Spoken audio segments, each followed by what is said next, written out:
हीरापुर गांव के पास एक बहुत बड़ा घना जंगल था। वो जंगल एकमात्र ऐसा रास्ता था जहां से शहर आया जाया जा सकता था। पर कुछ समय से वहां से आने जाने वाले लोग रहस्यमय तरीके से मरने लगे थे। बीरू बोला, अरे चंदू, तूने सुना? चंदू ने कहा, गांव का जुगनू पिछले 4 दिन पहले शहर गया था, पर उसका अभी तक कोई ठिकाना ही नहीं है। बीरू बोला, अरे चंदू, तूने सुना?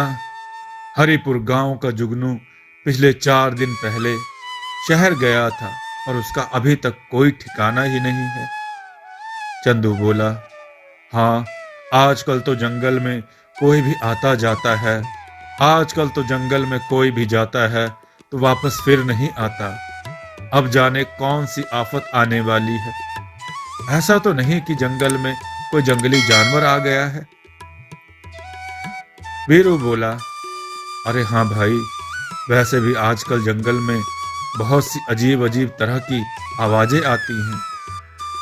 चंदू बोला, और क्या करें भाई, शहर आने जाने का सिर्फ एक ही तो रास्ता है। एक दिन रतन अपनी साइकिल से शहर अपने काम पर जा रहा था। रतन ने कहा, बस किसी तरह जंगल का रास्ता निकल जाए। जल्दी चल, जल्दी चल रतन, जल्दी। तभी उसे एक जंगली जानवर की आवाज सुनाई दी। रतन बोला, हे भगवान, इतनी खतरनाक आवाज! ये कौन सा नया जानवर आ गया इस जंगल में? चल रतन बेटा, चल, जल्दी जल्दी जंगल से बाहर निकल ले। फिर रतन अपनी साइकिल को और तेज चलाकर जाने लगता है, पर अचानक उसकी साइकिल की चेन उतर जाती है। वो साइकिल को ठीक करने के लिए उतरता है। रतन बोला, अब जल्दी जल्दी साइकिल को ठीक कर लेता हूँ, नहीं तो जाने वह जानवर मेरा क्या हाल करेगा। वह साइकिल को ठीक करता है। उसी वक्त पीछे से कोई आकर पकड़कर उसके कंधे से उसका सारा खून पी जाता है। पास से बीरू और चंदू गुजरते हैं। रतन को देखकर बीरू और चंदू रतन के पास जाते हैं। बीरू बोला, अरे भाई, यह तो रतन है ना? हे भगवान, उस जानवर ने इसे भी मार डाला। फिर दोनों उसे उठाकर गांव ले जाते हैं। मुखिया बोला, आसपास के गांव में मौत हो रही थी सो हो रही थी, पर अब हमारे गांव में भी उस जानवर का आतंक शुरू हो गया है। अब हम सभी को एक बार जंगल में चलकर देखना होगा और उस जानवर का कुछ ना कुछ तो करना ही पड़ेगा। गांव में मातम का माहौल छा जाता है। अगले दिन सभी गांव वाले मशाल लेकर जंगल में जाते हैं। तभी ठोकर खाकर बीरू गिर जाता है। बाकी सभी लोग आगे बढ़ जाते हैं। बीरू बोला, अरे कहाँ जा रहे हो सबके सब? रुको, रुको मेरे लिए। तभी उसे अजीब अजीब सी आवाज सुनाई देती है और वो जैसे ही पलट कर देखता है। बीरू बोला, नहीं नहीं, आह आ। उसका भी खून उसी तरह हो जाता है जैसे रतन का हुआ था। जब गांव के सभी लोग वापस आते हैं तो बीरू की लाश को देखते हैं। एक आदमी बोला, अरे ये क्या? बीरू, ओ बीरू, उठ जाओ। बीरू भाई, उठ जाओ। दूसरा आदमी बोला, अरे लगता है उस जानवर ने बीरू भाई को भी मार डाला। हे भगवान, ये कौन सा जानवर होगा जो इतनी बेरहमी से इंसानों का खून पी जाता है? मुझे तो बहुत ही डर लग रहा है। फिर सभी लोग गांव चले जाते हैं। सब लोग गांव की चौपाल पर बैठकर बातें कर रहे होते हैं। आदमी बोला, मुखिया जी, अब तो हमारे गांव में भी मौतें होना शुरू हो गई हैं। मुखिया ने कहा, हाँ भाई, अब तो कुछ करना ही पड़ेगा, और जब तक कोई रास्ता न निकले तब तक जितना हो सके उस जंगल के रास्ते में मत जाना। दूसरा आदमी बोला, अरे पर मुखिया जी, गांव से बाहर जाने का सिर्फ एक ही तो रास्ता है। ये तो ऐसा हो गया मानो आगे कुआं और पीछे खाई। अगर शहर नहीं गए तो भूखे मर जाएंगे, और अगर गए तो वह जानवर हमें खा जाएगा। मुखिया बोला, अब तो बस एक ही रास्ता है, हम सबको मिलकर उस जानवर को मारना पड़ेगा। पहले आदमी ने कहा, अरे पर हम सब गए थे उस जानवर को ढूंढने, वह तो हमें मिला नहीं, और बीरू की जान गई वो अलग। तभी खून से लथपथ हालत में मंगलू वहां आता है। चंदू बोला, अरे मंगलू, ये ये तेरी हालत कैसे हुई? मंगलू बोला, अरे नहीं नहीं भाई, कोई जानवर नहीं है। चंदू बोला, फिर कौन है? अगर कोई जानवर नहीं है तो बता मुझे, मैं अभी उसका छठी का दूध निकाल आता हूं। मंगलू बोला, अरे भाई, वो तेरा छठी सातवीं सभी का दूध निकाल देगा। चंदू बोला, क्या मतलब है? मंगलू ने कहा, अरे भाई, मैं शाम को शहर से गांव आ रहा था, तभी मेरे सामने एक विशाल, नहीं नहीं, क्या कहूं इसे, मुझे तो कुछ समझ नहीं आ रहा।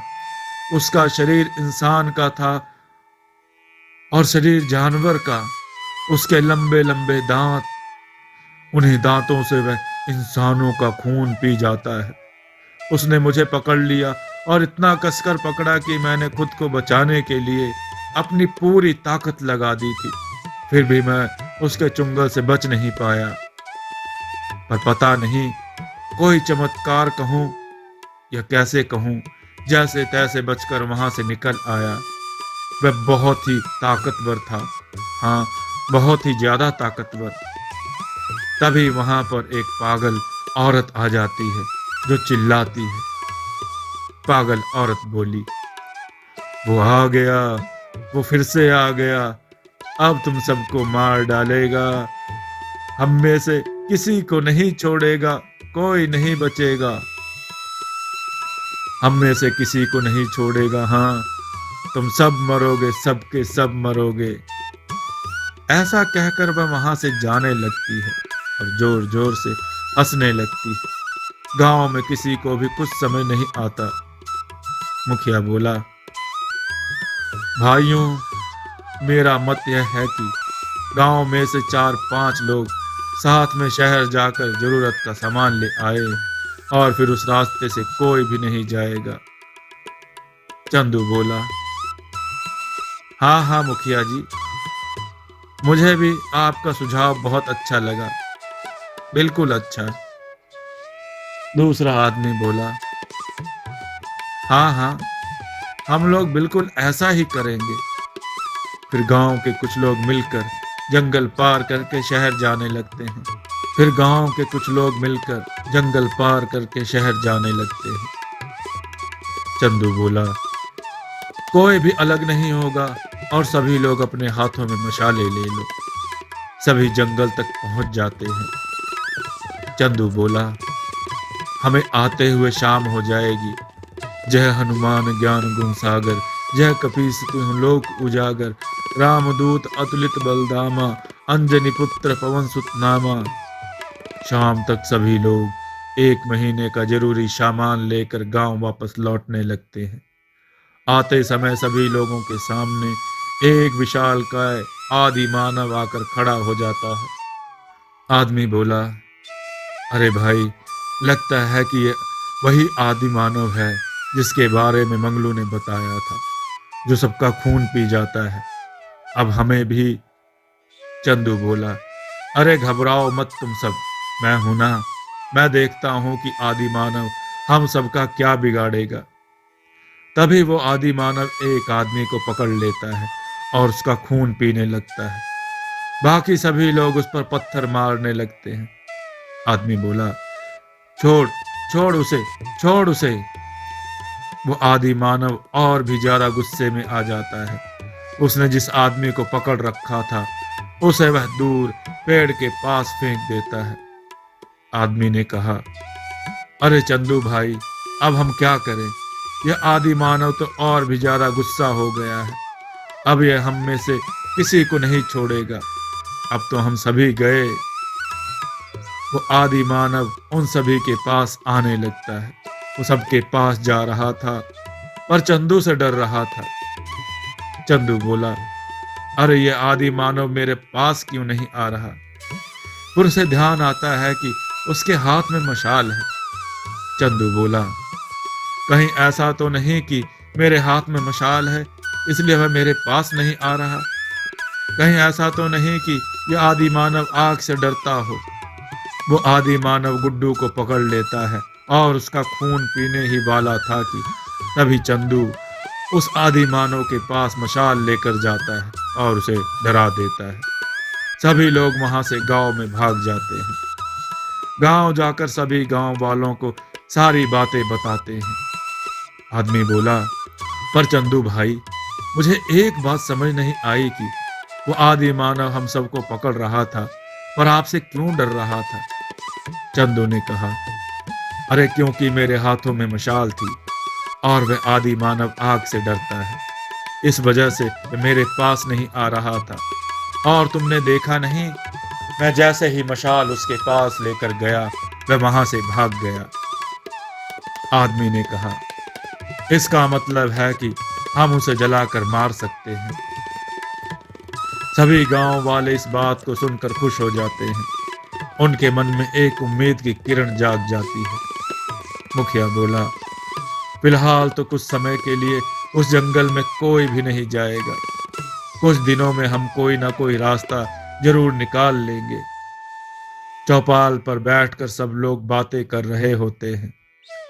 आदमी बोला, अरे भाई, तुम्हें आवाज सुनाई दी? दूसरा बोला, हाँ हाँ भाई, यह तो उस आदि मानव की ही आवाज लग रही है। कहीं वो आदि मानव गांव में तो नहीं आ गया? औरत बोली, हे भगवान, इस शैतान का डर पहले जंगल में ही था, और अगर ये गांव में आ गया तो हम सबका जीना हराम कर देगा। इसका कुछ ना कुछ तो करना ही पड़ेगा। तभी जोर जोर से जमीन पर पैर रखते हुए आदि मानव गांव में आ जाता है। आदमी बोला, अरे भागो भागो, सभी अपने अपने घरों में जाकर छुप जाओ। सभी गांव वाले अपने अपने घरों में छुप जाते हैं।